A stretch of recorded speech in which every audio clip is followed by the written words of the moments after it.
ქართულმა ოცნებამ ძალადობაში ბრალდებული საჯარო მოხელეები არათუ გაუშვა სამსახურებიდან, არამედ შეიძლება ითქვას, რომ დააწინაურა კიდეც, რადგან მაგალითისთვის ზურაბ ჩიტიშვილი, რომელიც ამ დრომდე კასპის მუნიციპალიტეტის საკრებულოში აპარატის უფროსის თანამდებობას იკავებს, ქართულმა ოცნებამ პროპორციული სიის სათავეში პირველ ნომრად წარადგინა, რაც იმას ნიშნავს, რომ საკმარისი ხმების მოპოვების შემთხვევაში ზურაბ ბრალდებული საჯარო მოხელე ზურაბ ჩიტიშვილი კასპის მუნიციპალიტეტის საკრებულოს თავმჯდომარე გახდება. არადა მათ წინააღმდეგ, როგორც ზურაბ ჩიტიშვილის, ასევე გიორგი მჭადლიშვილის წინააღმდეგ, რომელიც დღემდე არის საკრებულოს თავმჯდომარის მოადგილის თანამდებობაზე, სასამართლოში კვლავ გრძელდება პროცესები, თუმცა იურისტი ამბობს, რომ ეს ყველაფერი მიანიშნებს იმაზე, რომ პარტიულ სიაში მათი ჩასმა, რომ დიდი ალბათობით სასამართლოზეც ექნება ქართულ ოცნებას, როგორც ბევრ სხვა შემთხვევაში ხდება ხოლმე გავლენა და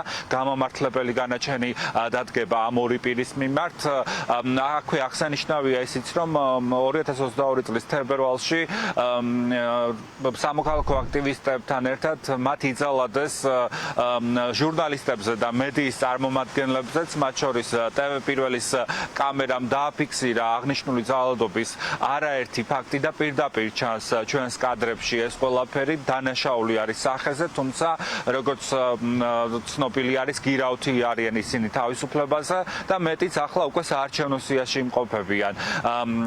ამ კონკრეტულ შემთხვევაში მიმდინარე საქმე ეხება კონკრეტულად ირაკლი მილაძეზე თავდასხმას, თუმცა მედიაზე თავდასხმის ნაწილში და ჟურნალისტურ საქმიანობაში ხელშეშლის ნაწილში გამოძიება წინ არაფრით არ წასულა. აქედან გამომდინარე ჟურნალისტებმა ადამიანის უფლებათა ცენტრთან ერთად მოამზადეს საჩივარი, რომელიც არის გაგზავნილი სტრასბურგში და როგორც იურისტი გვეუბნება, უკვე განსახილველადაც მიიღო სტრასბურგის სასამართლომ აღნიშნული საქმე.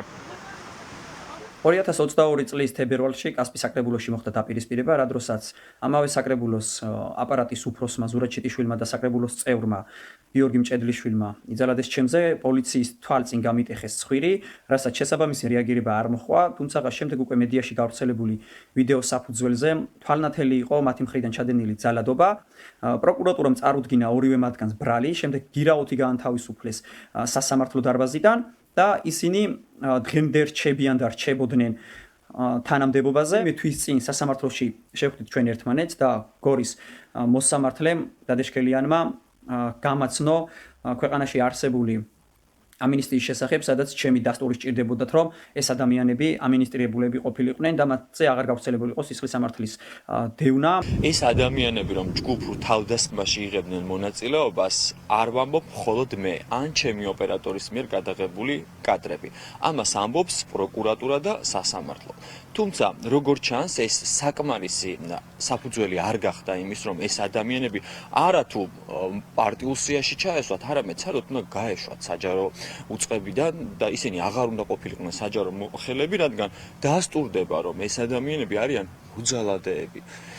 რაც შეეხება სხვა პირებს, ვინც მათთან ერთად იღებდა ჯგუფურ ძალადობაში მონაწილეობას, ესენი არიან სამართალდამცველები, რომლებიც არათუ დასაჯეს, არამედ დააწინაურეს კიდეც. როგორც გამოძიების ეტაპზე გაგვიჭირდა, რომ დაგვეწყო სისხლის სამართლებრივი დევნა ამ ადამიანების წინააღმდეგ, ასევე სასამართლო პროცესები უკვე წლებია იჭიმება, როგორც ჩანს და არ გამოურიცხავ იმასაც, რომ რადგანაც ჩასვეს უკვე შესაბამის სიაში მათი გამართლებაც კი მოხდეს, მიუხედავად იმისა, რომ ვიდეო მტკიცებულებები არსებობს, როგორც ძალადობენ ისინი სამოქალაქო აქტივისტებზე, მათ შორის სხვა თანამშრომლები, ასევე ჟურნალისტებზე.